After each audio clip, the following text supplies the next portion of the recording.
चलिए तो फिर शुरू करते हैं। तो फिर अभी अपन डिस्कस करने वाले हैं राष्ट्रीय केमिकल्स एंड फर्टिलाइजर्स लिमिटेड को। तो ये जो है अभी इनकी करंट प्राइस चल रही है 138.85 रुपीज़ की, बुक वैल्यू 83.2 रुपीज़ की। अब ये जो है बेसिकली एक पब्लिक सेक्टर अंडरटेकिंग है। 75% जो स्टेक है वो गवर्नमेंट ऑफ इंडिया का है इसमें, और फर्टिलाइजर्स और इंडस्ट्रियल केमिकल्स बनाते हैं। ठीक है, चलिए देखते हैं।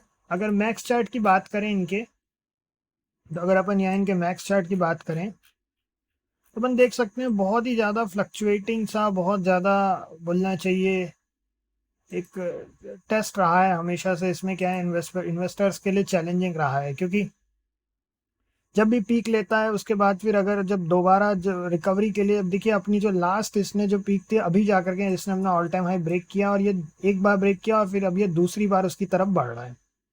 इसके अपन थोड़ा सा फाइनेंसिस देख लेते हैं। प्रोज एंड कॉन्स में कुछ भी बुरी चीज़ें नहीं लिखी हैं। कंपनी ने डेव रिड्यूस किया है, कंपनी का क्वार्टर भी अच्छा रहने की उम्मीद है। फिर उसके बाद जो प्रॉफिट ग्रोथ है वो भी 62.9% के अच्छे खासे CAGR है लास्ट 5 ईयर से।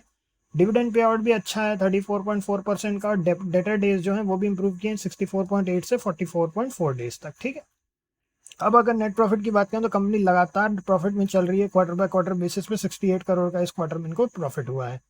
अब अगर ओवरऑल ईयरली बेसिस पर भी देखें तो 966 करोड़ का अच्छा खासा प्रॉफिट हुआ है। पिछले ईयर में इनको 702 करोड़ का प्रॉफिट होता है, अच्छा खासा जंप है। और उसके बाद में उसके पहले 384 करोड़। तो लगातार ग्रेजुअल इंक्रीज यहाँ पे अपने को दिख रहा है, लगातार ग्रेजुअल इंक्रीज हो रहा है 2018 से। ठीक, अब अगर इधर अपन देखें कैश फ्लो की बात करें तो निगेटिव कैश फ्लो ज़रूर है इनका। निगेटिव कैश फ्लो -1088 करोड़ का निगेटिव कैश फ्लो है। फाइनेंसिंग एक्टिविटी ने सबसे ज़्यादा, उसके बाद फिर इन्वेस्टिंग एक्टिविटी में भी इनका जो है निगेटिव है। ऑपरेटिंग एक्टिविटी में ज़रूर पॉजिटिव चल रहा है। ठीक है, तो इसमें ये है कि प्रोसीड्स फ्रॉम, फिर उसके बाद में रीपेमेंट ऑफ बोरोइंग की बात हुई है, तो फिर उसमें उनका जो है काफ़ी अपने को निगेटिव दिख रहा है। ठीक है, बोरोइंग का रीपेमेंट किया था इन्होंने। और इन्वेस्टिंग एक्टिविटी के साइड में अगर अपन थोड़ा सा देखना चाहें तो इन्वेस्टिंग एक्टिविटी के साइड में अपन देख सकते हैं इन्वेस्टमेंट परचेज किया इन्होंने, फिर उसके बाद उसी इन्वेस्टमेंट को सोल्ड किया, फिर उसके बाद में सोल्ड करने के बाद और फिक्स्ड एसेट्स परचेज किए थे इन्होंने। ठीक है, इन्वेस्टमेंट सोल्ड किया, इन्वेस्टमेंट, फिर इन्वेस्टमेंट परचेज, इन्वेस्टमेंट सोल्ड। ठीक है ना, 400 444 4445 करोड़ का, और उसके बाद 4454 करोड़ का। ठीक है, तो खैर चलिए, तो इसमें अपना इतना ही है। इसके बाद फिर अगर अपन इस साइड देखें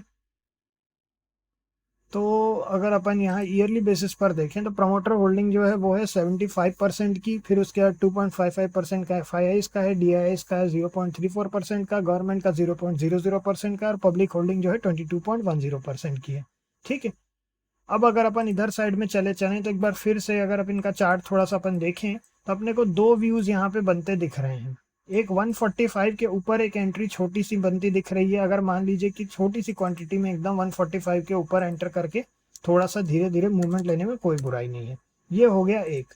फिर उसके बाद में जो दूसरा अगर अपन व्यू बनाना चाहें इसमें, तो अपन इसमें 152 के बाद एक व्यू और बनता है जो थोड़ा सा और सेफ व्यू बनेगा, क्योंकि वो फिर अपने ऑल टाइम हाई को क्रॉस कर देगा। तो अगर उसके बाद अपसाइड जाना है तो और अच्छा अपसाइड जा सकता है। तो 145 के बाद एक छोटा सा क्वांटिटी में, और फिर 152 के बाद एक एंट्री और बनती है। बस इतना ही है इसमें। ठीक है, लेट्स सी आगे क्या होता है। फिर इसमें छोटी क्वांटिटी में स्टॉप लॉस के साथ काम करेंगे, और साथ में अपना 5 मिनट पे ट्रेल करते हुए चलिए, क्योंकि ऑलरेडी अपन देख रहे हैं जैसा ये जो चार्ट इनका है वो चार्ट अपने को एक चीज़ क्लियर बता रहा है कि जब भी ये इसमें लॉक होते होंगे इन्वेस्टर, जब हायर, अगर मान लीजिए गलती से किसी ऐसे लेवल पे ले लिए जिस लेवल पे उसको दोबारा काफ़ी लंबे समय तक अपने को देखने नहीं मिलना है, तो बहुत दिनों तक पैसे लॉक हो जाते हैं इन्वेस्टर्स के इसमें। ठीक है, तो इस चीज़ का अपने को ध्यान रखना है। ठीक, 145 के ऊपर छोटी क्वांटिटी में स्टॉप लॉस के साथ 5 मिनट ट्रेल करते हुए, फिर उसके बाद 152 पे सेम प्रोसीजर। ठीक, चलिए इतना ही है, नेक्स्ट में मिलते हैं। ओके।